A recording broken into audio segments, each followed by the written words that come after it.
saya concern sekali ya untuk bagaimana memanfaatkan, mengoptimalkan KHDPK di Jawa ini khususnya, dan juga sebenarnya program perhutanan sosial yang lebih luas dikaitkan dengan peran desa untuk mengoptimalkan program pemerintah itu sebagaimana yang dikelola melalui program reforma agraria dan perhutanan sosial itu bisa dioptimalkan di dalam mempercepat pengurangan kemiskinan di pedesaan, termasuk di Jawa. Ya. Jadi ini suatu pemikiran yang saya kira perlu mendapat perhatian kita bersama.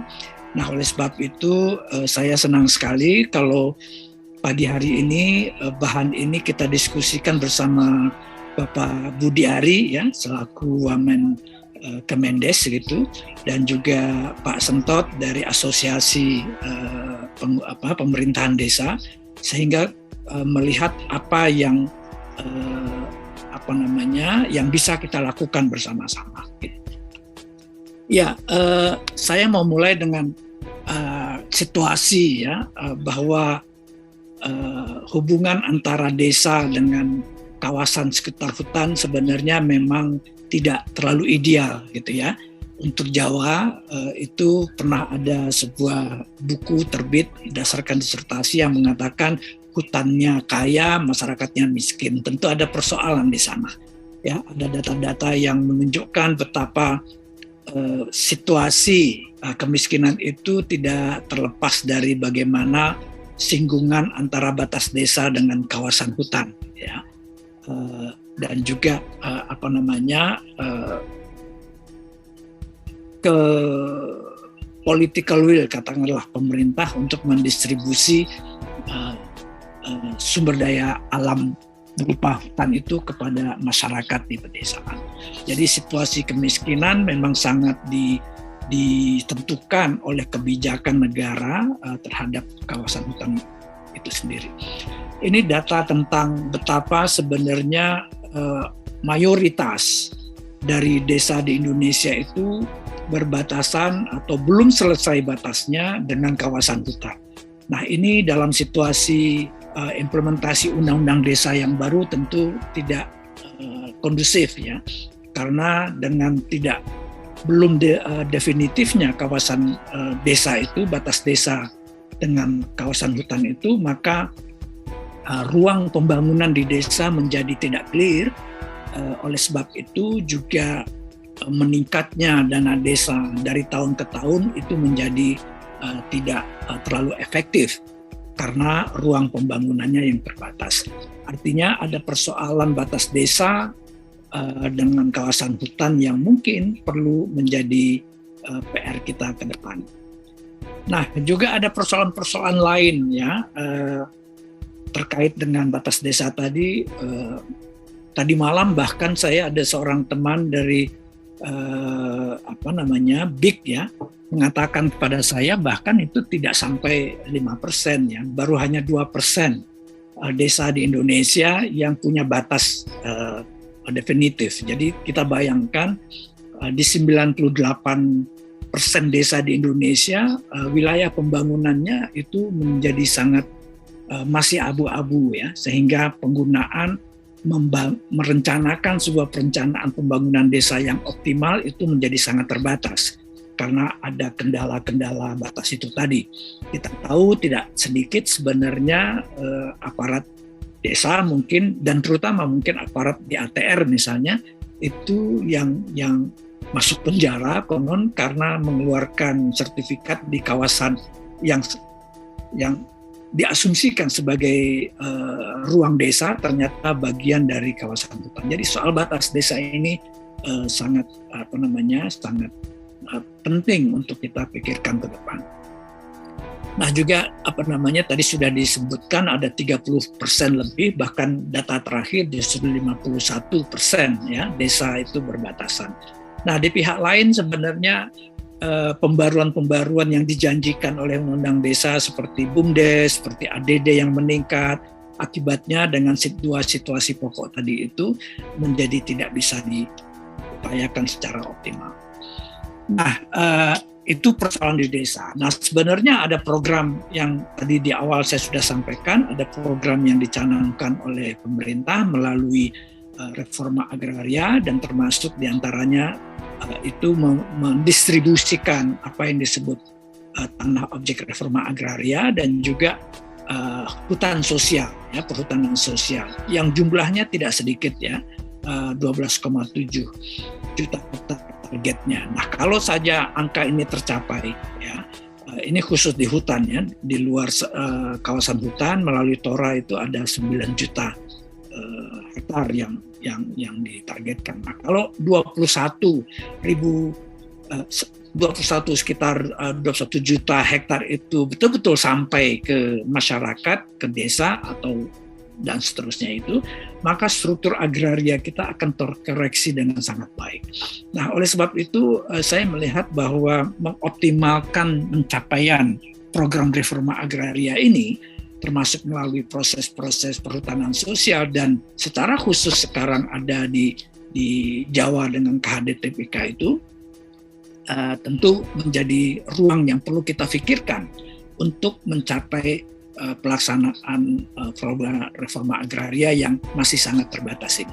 Ada banyak kendala, ya, panjangnya birokrasi, dana penyelenggaraan program yang terbatas di tingkat pusat, sinergi antara kementerian dan lingkungan belum optimal dan lain sebagainya. Nah, kendala inilah yang saya kira perlu kita pikirkan agar janji melalui program RAPS itu, reforma agraria dan perhutanan sosial itu bisa terrealisasi, ya. Terlebih lagi kalau bagaimanapun tentu RAPS ini merupakan janji politik dan tentu pencapaiannya itu juga akan tergantung masa politik yang berlaku, gitu ya. Dan kita tahu Presiden Jokowi masih tersisa waktu 2 tahun, dan bagaimana kita secara bersama-sama mengoptimalkan waktu 2 tahun ini agar target-target itu tercapai. Oleh sebab itu saya sangat senang pagi ini kita bisa berdiskusi dengan Pak Wakil Menteri, ya, untuk memikirkan bagaimana bisa meningkatkan peran Kementerian Desa, Pembangunan Daerah Tertinggal Transmigrasi di dalam pencapaian target RAPS itu. Juga teman-teman dari organisasi dari pemerintahan desa itu terlibat secara lebih utuh. Nah, dalam situasi seperti itulah saya ingin mengatakan bahwa harus ada perubahan paradigma yang signifikan untuk memastikan objek-objek TORA tadi dan juga objek-objek perhutanan sosial itu segera sampai.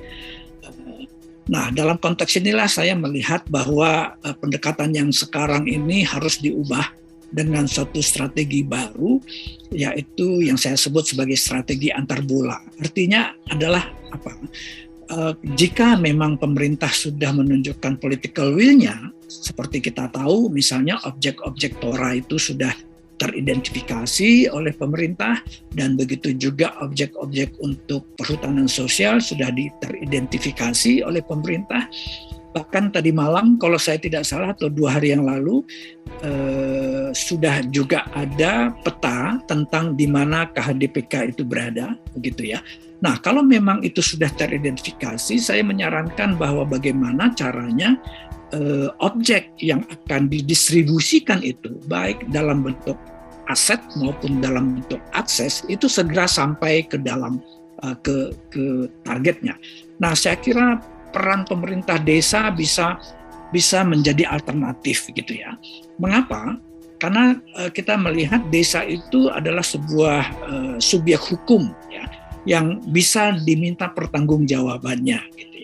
Nah, oleh sebab itu sebenarnya menyerahkan sebenarnya objek-objek reforma agraria tadi atau juga objek-objek perhutanan sosial tadi termasuk KHDPK kepada desa itu tentu akan mempercepat proses itu. Jadi idenya sangat sederhana, serahkan aset dan akses itu ke kepala desa dan berikan desa kewenangan, bukan kewenangan, minta desa untuk mengelola tujuan TORA dan tujuan perhutanan sosial itu sesuai dengan kewenangan yang ada di desa. Saya kira itu sudah ada jalannya, ya, bahwa ada perencanaan yang harus dilakukan, ada dana yang tersedia di sana. Dana merupakan salah satu kendala sekarang di dalam pelaksanaan perhutanan sosial untuk pengembangan usaha, sementara di desa ada sumber daya itu. Mengapa kita tidak mengoptimalkan? Jadi saya mengusulkan bagaimana objek akses maupun aset yang akan terdistribusi kepada masyarakat itu bisa disalurkan melalui perantara pemerintahan desa. Melalui pemerintahan desa lah optimalisasi dari distribusi aset dan akses tadi itu akan kita laksanakan. Dan saya kira itu sangat mungkin, ya, karena di desa ada kewenangan yang diberikan oleh undang-undang. Desa punya juga kewajiban meningkatkan kesejahteraan warganya. Jadi penyerahan akses dan aset tadi itu adalah perintah negara di dalam rangka meningkatkan kesejahteraan warga. Desa juga punya sistem perencanaan, artinya kemudian melalui mekanisme musyawarah desa ditentukan siapa beneficiariesnya atau penerima manfaatnya dan seterusnya. Desa punya anggaran seperti saya katakan tadi, dan juga yang terpenting adalah desa punya sistem akuntabilitas. Satu hal yang sering dikhawatirkan oleh beberapa pihak adalah bahwa kalau akses dan aset ini diberikan kepada desa itu akan menjadi bancaan, katanya, hanya sekali oleh aparat desa. Saya kira itu asumsi atau pandangan yang masih berangkat pada pengalaman masa lalu, ya. Karena kalau kita melihat adanya undang-undang desa sekarang, tindakan-tindakan yang menyimpang itu saya tidak menutup kemungkinan itu terjadi. Dan seperti yang kita tahu itu tetap terjadi, tetapi sebenarnya adalah desa punya sistem akuntabilitas.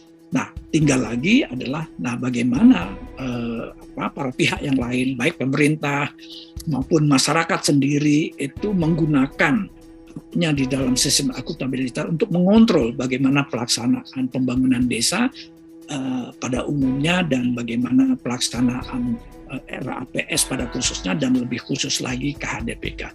Jadi saya melihat bahwa ini adalah peluang, ya, bagi masyarakat desa dan pemerintah desa untuk mengoptimalkan apa yang sudah dicanangkan oleh pemerintah melalui RAPS ini.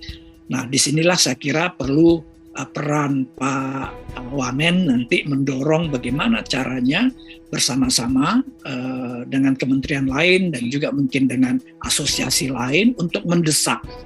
Kalau perlu langsung pada presiden begitu, ya. Saya sendiri sudah bikin memo begitu, tapi situasinya masih belum ada perubahan.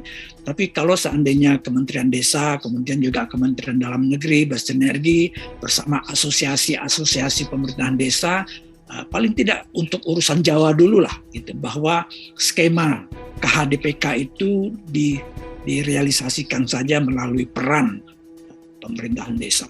Mungkin itu PR yang perlu kita pikirkan kelayakannya ke depan, ya. Seperti saya katakan, kalau pelaksanaan program reforma agraria dan perhutanan sosial ini dilaksanakan dengan skema yang ada sekarang, maka niat baik Presiden Jokowi yang ingin mendistribusikan aset dan akses yang sedemikian besar itu tidak akan terlaksana.